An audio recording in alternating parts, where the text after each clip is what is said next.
Daily. Taste the Daily. Modi மட்டும் தமிழ்நாட்டுக்கு வந்தாருன்னா முதல்ல நாங்க கோ பேக் மோடின்னு சொன்னோம், நாங்க இன்னும் கெட் அவுட் மோடின்னு சொல்லுவோம். உதயநிதி ஸ்டாலினுக்கு நான் சொல்றேன், நீ சரியான ஆளா இருந்தா, சரியான ஆளா நீ இருந்தா,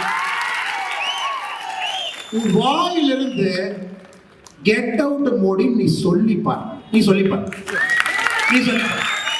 இல்ல இல்ல எங்க அப்பா முதலமைச்சர், எங்க தாத்தா 5 முறை முதலமைச்சர், நீ சொல்லி பாடுற பார்க்கணும், நீ சொல்லி பாரு, நீ சொல்லி பாரு.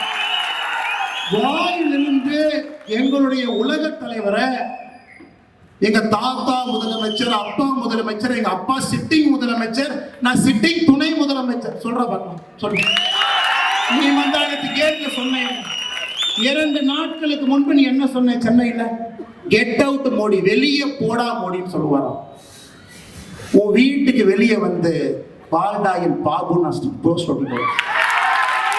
நீ சொல்லுகின்ற அதே பாஷையிலே நான் பேசுறேன்.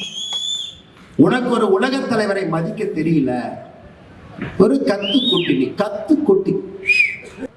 சாராய அமைச்சருடைய சொந்த தம்பி 1 வருஷமாக காவல்துறையால் தேடப்படக்கூடிய குற்றவாளி. இந்த கொடுமை எங்கேயாச்சும் பார்த்துருக்கீங்களா? இந்தியாவில் எங்கேயாவது இந்த அநியாயத்தை பார்த்துருக்கீங்களா? ஒரு சாராய அமைச்சருடைய சொந்த தம்பி எங்கேயும் இல்லை, சென்னையில ஈசிஆர் ரோட்ல தான் இருக்கார். தமிழ்நாடு காவல்துறை வந்தா காலையில புடிச்சிட்டு போயிட்டு. பட் எனக்கு ஒரு கொஞ்ச நாளைக்கு வெளியே இருந்தா நல்லதாங்க, எனக்கு கொஞ்ச நாளைக்கு வெளியே இருக்குன்னு தான் நானும் பொறுத்து இருக்கேன். எலெக்ஷன்லாம் வருது, கொஞ்ச நாளைக்கு வெளியே இருக்கு, நம்ம பார்த்துக்கலாம். சொந்த இந்த மாவட்டத்தினுடைய பதவி பிரமாணம் எடுத்து அரசியலமைப்பு சட்டத்தின் மீது சத்தியம் செய்து இந்த நாட்டினுடைய சட்டத்தை எல்லாம் காப்புன்னு சொல்லி இருக்கக்கூடிய சாராய அமைச்சருடைய தம்பி காவல்துறையால் தேடப்படக்கூடிய முக்கிய குற்றவாளியா 1 வருஷம் வெளியே. அவர் ஏத்தீங்கன்னா கரூர்ல என்ன, காவல்துறை கொண்டு வந்து கஞ்சா பொட்டலத்தை வச்சு கைது, அல்லது உங்க வீட்டுல கொண்டு வந்து அவங்களே மண்ணை கொட்டிட்டு மண்ணை திருடுனீங்க அப்படின்னு கைது. அதுதான் கரூர்ல இருக்கக்கூடிய பாரதிய ஜனதா கட்சியினுடைய தலைவர் தொண்டருக்கு இந்த சாராய அமைச்சர் கொடுக்கக்கூடிய பரிசா இருக்கு. ஹிந்திக்காரனே ஹிந்தி படிச்சுட்டு தமிழ்நாட்டில் வந்து குப்பை கொட்டிட்டு இருக்காங்க. ஐயா உழைச்சுதாங்க ஐயா சாப்பிட்றான், ஹிந்திக்காரன் உழைச்சுதானங்க ஐயா சாப்பிட்றான், ரோட்ல பிச்சை எடுக்கிறாங்க ஐயா. யாராவது ஹிந்திக்காரன் இங்க வந்து நம்ம கிட்ட வேலை செய்யறாங்கன்னா உழைச்சு வேலை பார்த்து அவன் இங்க இந்த ஊர்ல வாழ்றான். நம்ம ஊரை எப்பவும் தப்பாக எந்த இந்திக்காரனும் பேசுனதே கிடையாது. யாராவது ஒரு இந்திக்காரன் வட இந்தியாவில இருந்து தமிழ்நாட்டை பத்தி தப்பா நீங்க பேசி பார்த்துருக்கீங்களா? ஆனா இவனுக்கு அரசியலே நம்மை பற்றி தப்பா பேசாதவங்களை இவங்க இங்கிருந்து பாட்பராக்குவாய. ஹிந்தி தெரிஞ்சா டாய்லெட் மட்டும்தான் கட்டலாம், இதெல்லாம் இங்கிருந்து இவங்க பேசுறாங்க. யாராவது ஹிந்தி தெரியக்கூடிய நாட்டுல யாராவது ஒருவர் நம்முடைய தாய் திரு தமிழ்நாட்டை பத்தி தப்பா பேசி நம்ம பார்த்துருக்கோமா? தாய்மார்களுக்கு இன்னொரு விஷயத்தையும் இந்த மேடையில இருந்து நான் சொல்றேங்கம்மா. இன்னைக்கு பாரதிய ஜனதா கட்சி உங்களோடு இருக்கின்றோம்.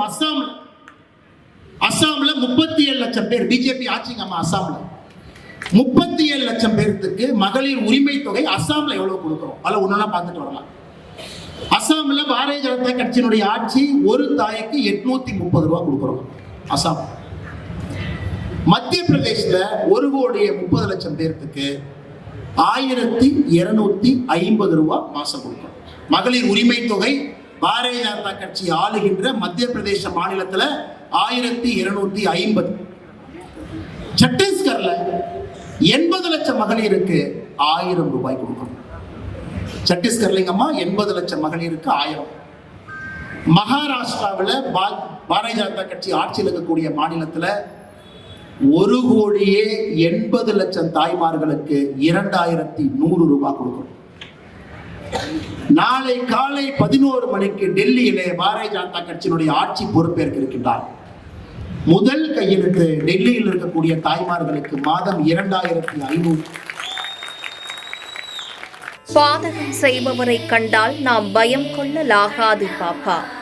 மோதி மிதித்து விடு பாப்பா, அவர் முகத்தில் உமிழ்ந்து விடு பாப்பா. அண்மை செய்திகளை உடனுக்குடன் தெரிந்து கொள்ள இணைந்திருங்கள் எம் நாடு தொலைக்காட்சியுடன்.